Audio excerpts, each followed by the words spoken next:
This is Rolling-Syn for Wednesday, July 18th at Del Mar, opening day, and we did the Rolling-Syn 5x5, 5 horses in each race, the 5 contenders in all the races for the $1 pick 3, the 50-cent players pick 5, which is the first 5 races of the day, and the 50-cent pick 4 late on the card.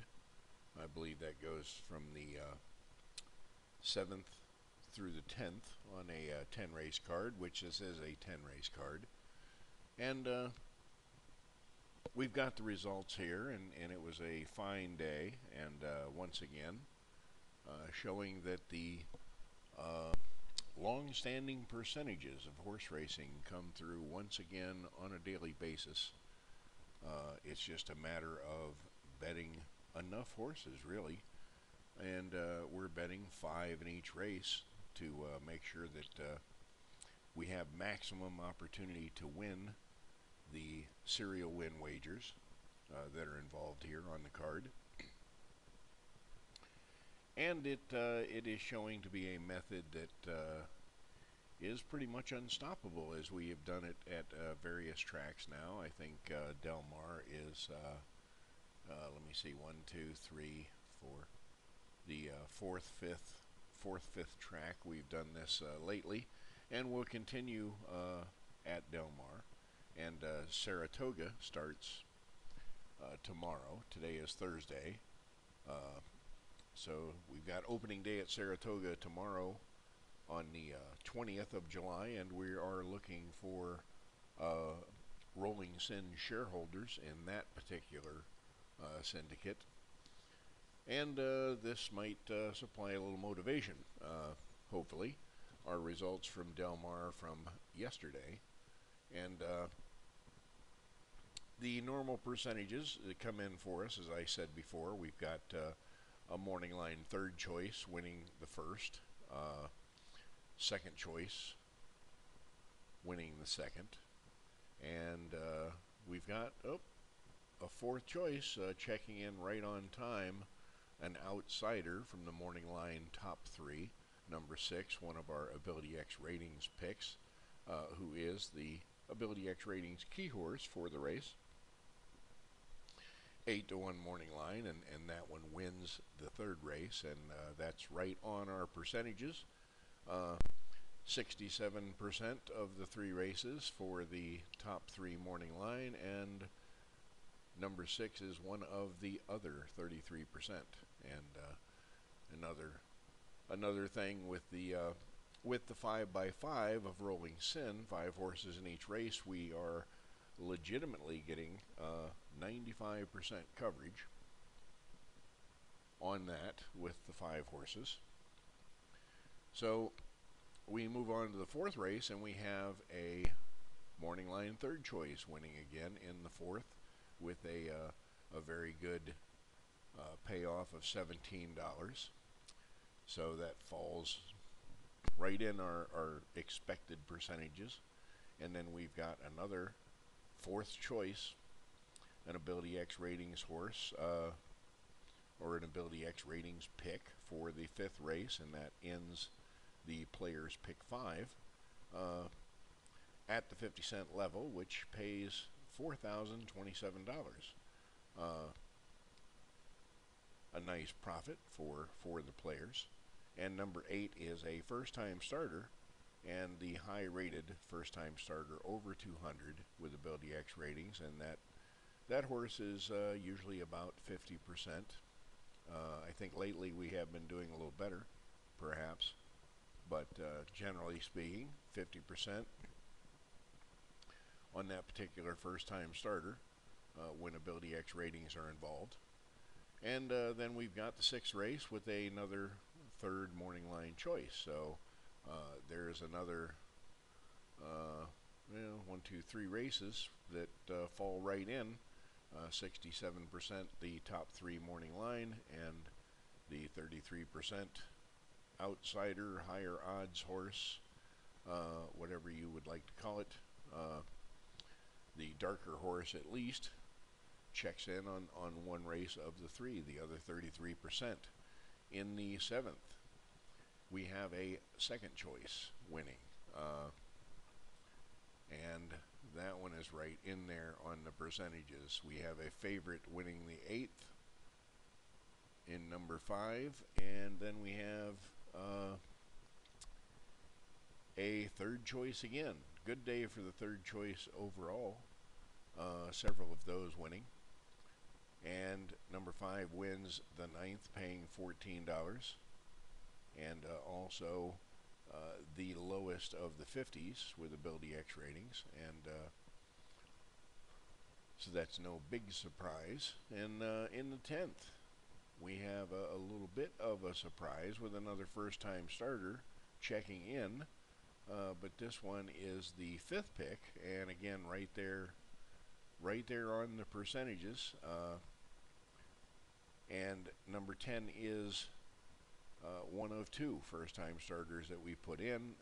With the morning line top 3, we have all of the good Ability X ratings for the distance, and all of the likely horses that we can figure from Ability X ratings, with number 13, number 6, and number 2. Where is number 2? There we go. Down here on the bottom of the chart. We kind of let number 11 go. Although, you know, that is tempting, but number 11 is, while it's right in there at a par rating, we figure number 3 and number 13, between those two, would pretty much easily cover 11, and then number 2 would be our horse from the slower early speed last that we kind of like to have in there. And also number 13, who is the favorite, is actually a 321 if we rolled that back to the par early speed of 97. So we figure number 13 has that covered, hopefully, and we leave number 11 out in favor of a couple first-time starters that aren't over 200, but they are the 2 that are high rated of the 3 that we have, because I always feel like oftentimes it's the horse that you know the least about that beats you. So when I have just a few first-time starters, I like to get at least 1 or 2 in there, especially with a race like this where no one is really well set, as far as I can see, for the race, although there are a couple of good ratings in here. But that winds us up for the day and gets the pick 4 at the 50-cent level, which is $647, and our 8th pick 3 at the $1 level, which is $234. And on the betting, we bet 8 pick 3s at the $1 level, which is $1,000 bet, and a return of $1,591, very profitable. 150-cent pick 5, $1,562.50 is wagered, a return of $4,027, very profitable there, and pretty much doubling the money on the late pick 4 at the 50-cent level. So a very good day, and you know, this is, I believe, what some entities in the horse racing industry should be doing to market horse racing, to run these syndicates amongst themselves and advertise them and show the public that horse racing is the better bet for any kind of gambling game that anyone wants to play.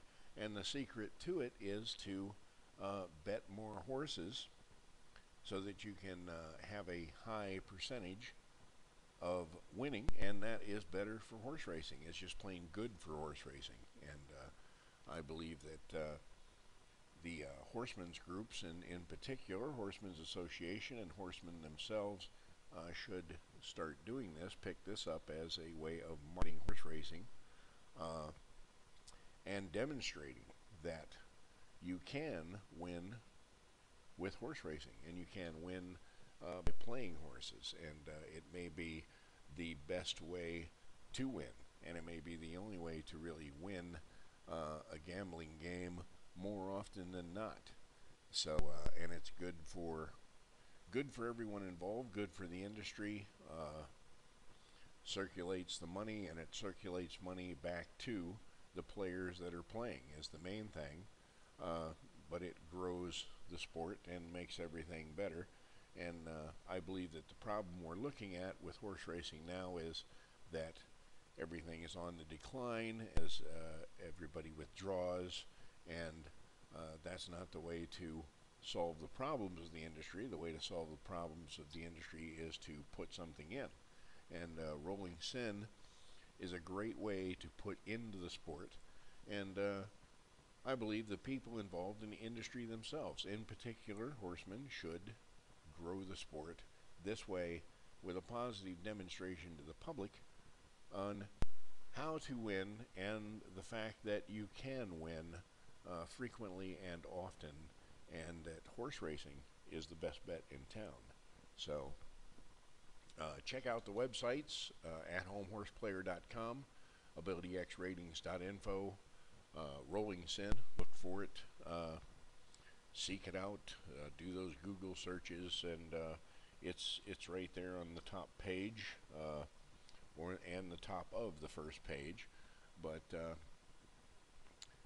consider our Rolling-Syn syndicate for Saratoga starting tomorrow.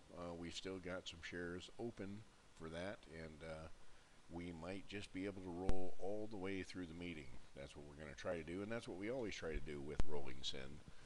Roll all the way through and just keep right on going with the same original share that a shareholder got in the first place, and that also demonstrates the positive nature of horse racing and the fact that if you just bet enough horses and enough of the right horses, it is very difficult to lose. So I appreciate you joining me for this recap and look forward to the next one, which I figure will be coming up pretty soon. So keep an eye out, and we'll be back. Thank you very much.